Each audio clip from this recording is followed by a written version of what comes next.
Hi friends, ఎలా ఉన్నారు? National institute of technology క్యాలికట్లో డిప్లొమా అండ్ ఐటీఐ వాళ్ళకి అప్రెంటిస్‌షిప్ జాబ్స్ అయితే పడ్డాయండి. సో ఈ పీడిఎఫ్‌లో నేను పూర్తి వివరాలు చెప్తాను. సో ఇది నేషనల్ ఇన్స్టిట్యూట్ ఆఫ్ టెక్నాలజీ అంటే ఇదివరకటి రోజుల్లో ఆర్‌ఈసీ అనేవాళ్ళు.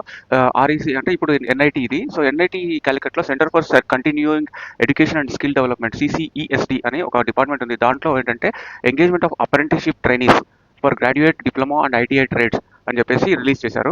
ఈ అడ్వర్టైజ్మెంట్ 24th జనవరి రోజు వచ్చింది. అయితే ఇక్కడ పీడిఎఫ్ యొక్క లింక్ కూడా నేను ఇక్కడ ఇస్తాను.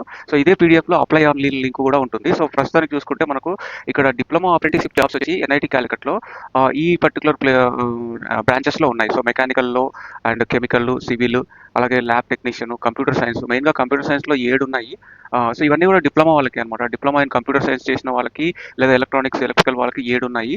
అలాగే మెకానికల్ డిప్లొమా వాళ్ళకి ఒకటి, అట్లా సివిల్ వాళ్ళకి ఒకటి, ఇంకా మిగతావి అంటే like commercial practice, diploma in commercial practice వాళ్ళకి 10 వేకెన్సీస్ ఉన్నాయి. సో ఇవన్నీ కూడా diploma apprenticeship trainee jobs in NIT Calicut. So వీళ్ళకి వచ్చేసి డిప్లొమా క్వాలిఫికేషన్కి 12,500 పర్ మంత్ స్టైఫండ్ అయితే ఉంటుంది. అలాగే సో ఈ డిప్లొమా అప్రెంటిస్ మొత్తంగా 24 ఉన్నాయి. సో నెక్స్ట్ వచ్చేసి ఐటీఐ ట్రేడ్ అప్రెంటిస్‌షిప్ ట్రైనీస్ కూడా వేశారు. సో ఐటీఐ క్వాలిఫికేషన్ ఉన్న వాళ్ళకి, సో ఐటీఐ ఎనీ డిసిప్లిన్ ఇక్కడ ఏదైతే డిసిప్లిన్స్ ఇచ్చారో లైక్ ఆర్ అండ్ ఏసీ వాళ్ళకి 2, computer hardware and network maintenance వాళ్ళకి 5, document civil 2, COPA 2, plumber, carpenter వీళ్ళకి 2, తర్వాత electrician trade, ITI electrician trade వాళ్ళకి 3, ఫ్రంట్ ఆఫీస్ అసిస్టెంట్ వాళ్ళకి 1. సో ఈ ట్రేడ్స్లో ఇలాగా వేకెన్సీస్ ఉన్నాయి ఐటీఐ ట్రేడ్ అప్రెంటిస్‌షిప్ వాళ్ళకి. సో ఇది ఏంటంటే దీని క్వాలిఫికేషన్ ఐటీఐ ఉండాలి. ఎనీ రికగ్నైజ్డ్ యూనివర్సిటీ నుంచి ఐటీఐ క్వాలిఫికేషన్ ఉండాలి. సో వీళ్ళకి ఐటీఐ క్వాలిఫికేషన్ వాళ్ళకి 11,000 పర్ మంత్ స్టైఫండ్ ఇస్తారు. సో టోటల్గా 19 ఉన్నాయి ఐటీఐ అప్రెంటిస్ జాబ్స్. సో అయితే సెలక్షన్ ఎలా చేస్తారు అంటే కనుక వీళ్ళు బేసిక్గా ఏంటంటే మనం అప్లై చేసుకున్న తర్వాత స్క్రూటినీ చేశాక షార్ట్ లిస్టెడ్ క్యాండిడేట్స్కి రిటర్న్ టెస్ట్ పెడతారు. రిటర్న్ టెస్ట్ దాని తర్వాత ఇంటర్వ్యూ అయితే ఉంటుంది. సో ఇంటర్వ్యూ కూడా కొంచెం ఉంటుంది, కానీ మెయిన్గా రిటర్న్ టెస్ట్లో పాస్ అయితే మన తర్వాత ఇంటర్వ్యూ కొంచెం కాన్ఫిడెంట్గా చేసుకుంటే అయిపోతుంది. సో నెక్స్ట్ ఏంటంటే ఈ అప్రెంటిస్‌షిప్ జస్ట్ ఏంటంటే ఒక 1 ఇయర్ పీరియడ్కే ఉంటుంది. కానీ ఎన్ఐటి క్యాలికట్ అనేది one of the prestigious institutes. Plus దాంట్లో రకరకాల ప్రోగ్రామ్స్ బీటెక్, ఎంటెక్, ఎంబీఏ, ఇంకా పీహెచ్డీ ఇలాంటివన్నీ జరుగుతుంటాయి. కాబట్టి అక్కడ ఉంటే గిన మీరు ఏదో ఒక మంచి సర్కిల్‌లో ఉంటారు. అలాగే ఆ సర్కిల్‌లో పాటు మీరు కూడా గ్రో అయ్యేదానికి చాలా మంచి అవకాశం ఉంటుంది ఎన్ఐటి లాంటి సంస్థలో మీరు గిన అప్రెంటిస్‌షిప్ చేస్తే. కాబట్టి ఇక్కడ చూసుకుంటే ఈ టేబుల్‌లో మనకి టోటల్‌గా ఏజ్ లిమిట్ ఇచ్చారు. Age limit as on 9th February 26 లోపలికి ఏజ్ గ్రాడ్యుయేట్ వాళ్ళకి 28 ఉండాలి మాక్సిమం ఏజ్ లిమిట్. అదే ఓబీసీ, ఎస్సీ, ఎస్టీ వాళ్ళకి ఏజ్ ఎగ్జామ్షన్ కొంత రిలాక్సేషన్ అయితే ఉంటుంది కదా. సో అలాంటి డిప్లొమా వాళ్ళకి ఏజ్ లిమిట్ 30 ఇయర్స్ ఇచ్చారు. Plus relaxation as per the standards. అలాగే ఐటీఐ వాళ్ళకి ఏజ్ లిమిట్ 26 ఇయర్స్ ఇచ్చారు.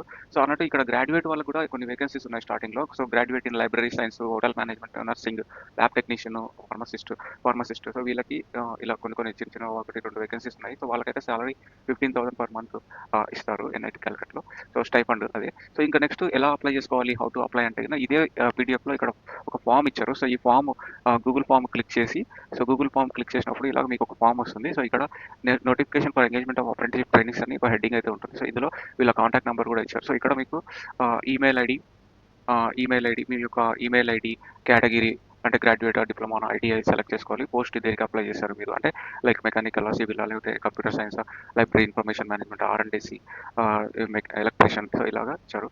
సో ఇది మీ యొక్క కేటగిరీ పోస్ట్ అప్లైడ్ కూడా ఫిల్ చేసేసి, అలాగే name, father name, mother name, date of birth, married or married, gender, and then OBC, SC, ST category అదొకటి.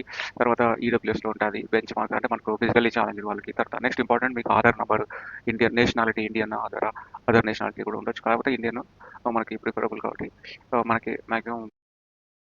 సో అలాగే మీ Aadhaar number, valid Aadhaar number enter చేయాలి. దాని తర్వాత ఇండియన్ నేషనాలిటీ, తర్వాత house number, city, town, district, state, pin number, mobile number, email ID కూడా ఇచ్చేసి next కొట్టేస్తే మీకు నెక్స్ట్గా మీకు క్వాలిఫికేషన్స్ అవన్నీ అప్లోడ్ చేయడం సంథింగ్ ఉంటుంది.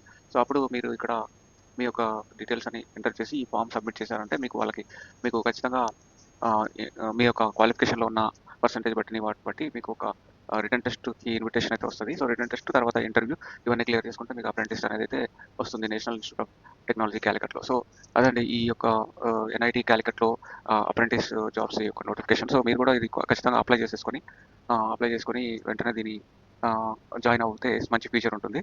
సో అది so thanks for watching my channel, and please subscribe and share this video, this channel to as many people as possible. Thank you. Bye bye. Have a good day.